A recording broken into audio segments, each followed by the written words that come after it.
native captain in Civil War. Grayson's hands tore at a dead prisoner's uniform, the fabric stiff with sweat and blood, as his own threadbare rags hung like a beggar's shame. His men, shivering, starving, feral, in the cold, raw survival stories. Subscribe to Native Legends and History Stories now. What pushed this reluctant soldier to shed his innocence for a killer's skin? The fuse lit fast. Grayson's father crumpled dead by late 1860, lungs failing as the North and South sharpened their blades. War-exploded muskets roared at Bull Run. By 1861, millions stampeded 2 million to enlist across the states, boots pounding dirt, leaving farms empty. Indian territory buzzed too, men vanishing into camps, their wives' handkerchiefs fluttering like ghosts. Grayson felt at the pull. The itch newspapers screamed victories, defeats, bodies piling up. His fingers flexed, imagining a rifle's weight, but his mother's gaunt face anchored him.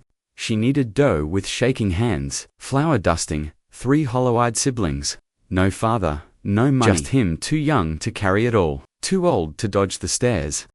The town turned vicious, whispers struck like hail. Neighbors leaned on fences, spitting venom. Walsh, Grayson educated, able-bodied hiding, while others bleed. Voices overlapped, relentless. He's soft, a farmer barked, tobacco staining his teeth. Could be an officer coward instead.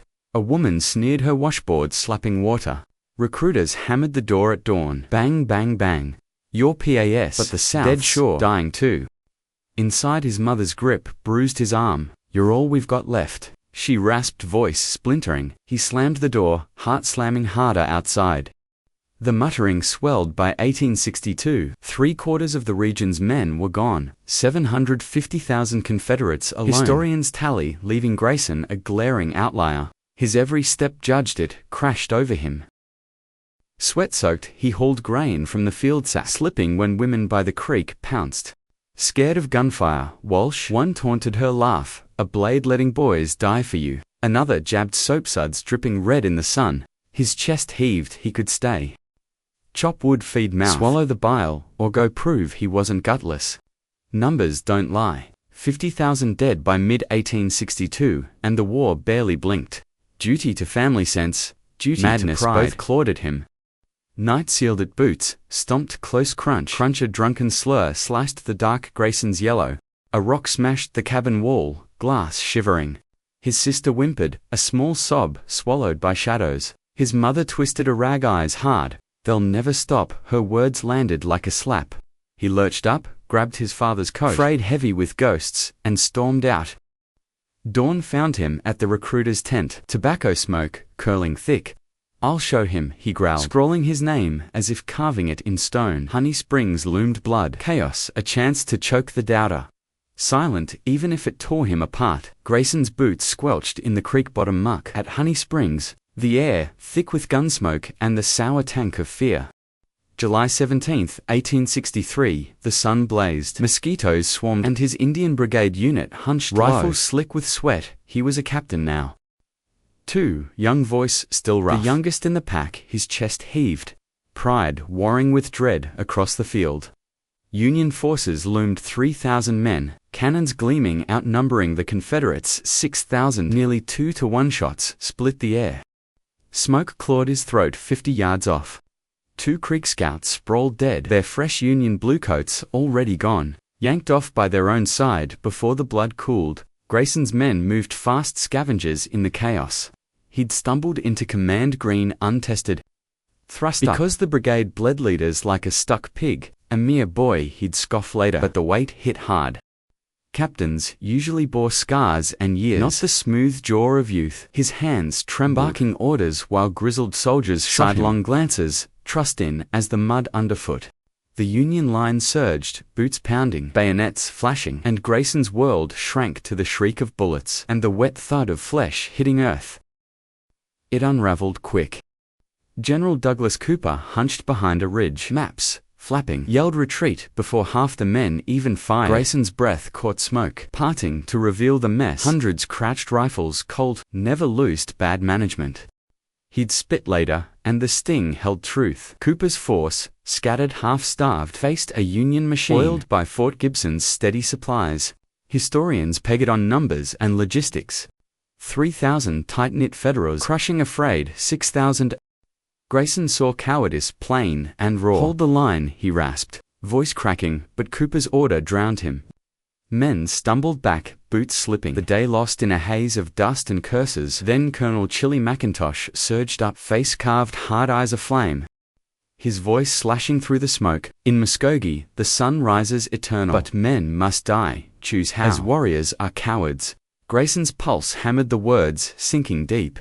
The sun glared timeless, mocking their frail gasps. Men gripped knives, rifles. Some snarled a guttural cry, ripping free for a heartbeat. It burned death as honor. A shield for home scholars might call it bravado. Masking panic, Grayson felt it see a roar, as the blood pooling around him.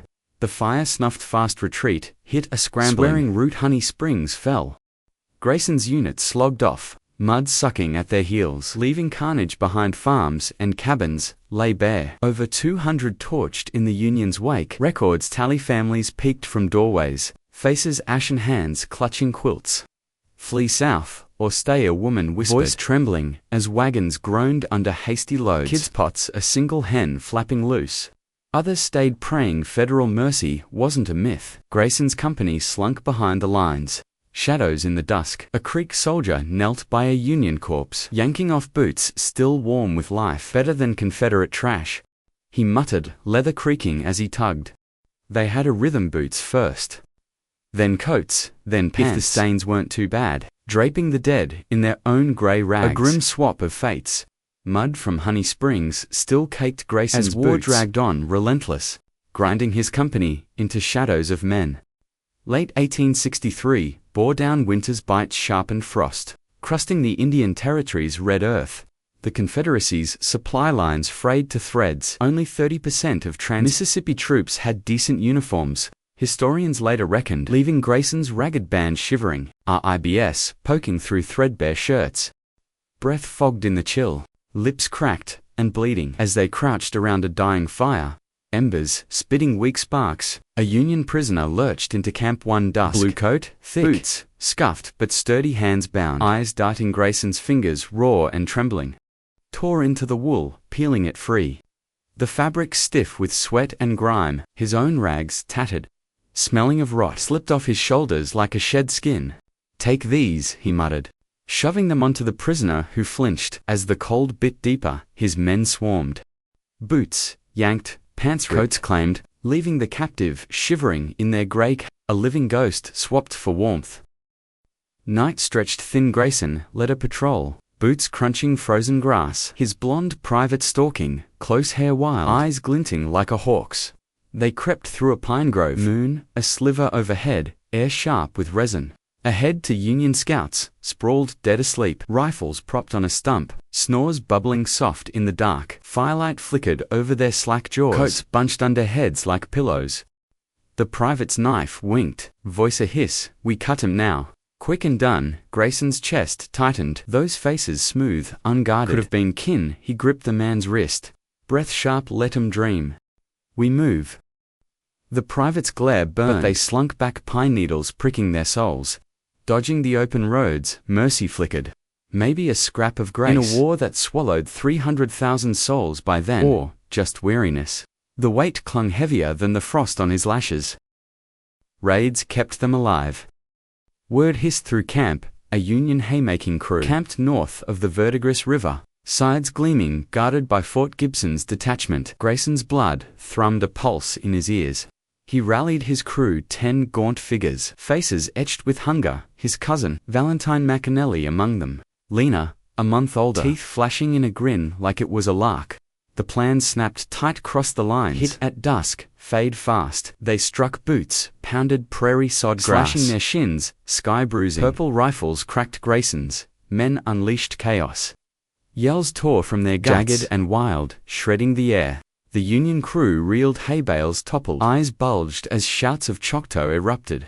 Raw panic splitting their ranks. They weren't just desperate rebels, wielding terrors. Mask horses bolted, carts, smoke, flames licking dry stalks as half the enemy scattered, boots kicking dust. Victory loomed, sharp as a blade's edge. Then Gunther swaggered up, boots glossy, voice barking over the snap of burning grass. "Get me men, we charge again." Grayson stepped in, jaw clenched, dirt streaking his face. Burgess nodded, too grim coat flapping like a torn flag. The rest froze, eyes dull, hands slack, boots rooted in ash. Gunder's chest deflated. A bullet had grazed him, brass buckles shrieking, leather puckered, leaving a red welt swelling on his belly. He buckled, wheezing, face grey. I'm hit. Cantilevered. Grayson's gaze hardened. No blood, just a dent. A jolt to his spine. Gunter waved. Retreat, shrill, abandoning Commander Howland. In the haze, men bolted. Curses, flying rifles, dragging, leaving scorched earth in a sour stink. Grayson's fists knotted, biting palms, as Gunter's flimsy shell cracked, bruised deeper than flesh. While the war's toll churned on unstoppable, dust from the haymakers' raids still gritted Grayson's palms as the war turned into late 1864, pulling his company into a new gamble. General Richard M. Garneau swept into camp, his boots' gleaming voice clipped with purpose. News of a Union wagon train from Fort Scott, Kansas, loaded with supplies for Fort Gibson, had reached him, and he aimed to snatch it.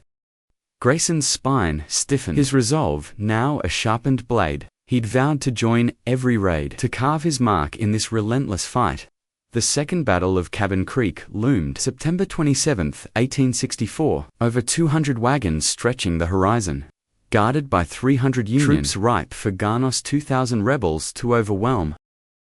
Grayson rallied his men, a tight knot of 10, their faces gaunt, but eyes fierce, and they marched under Garneau's command, boots pounding the red dirt, rifles slung low with intent.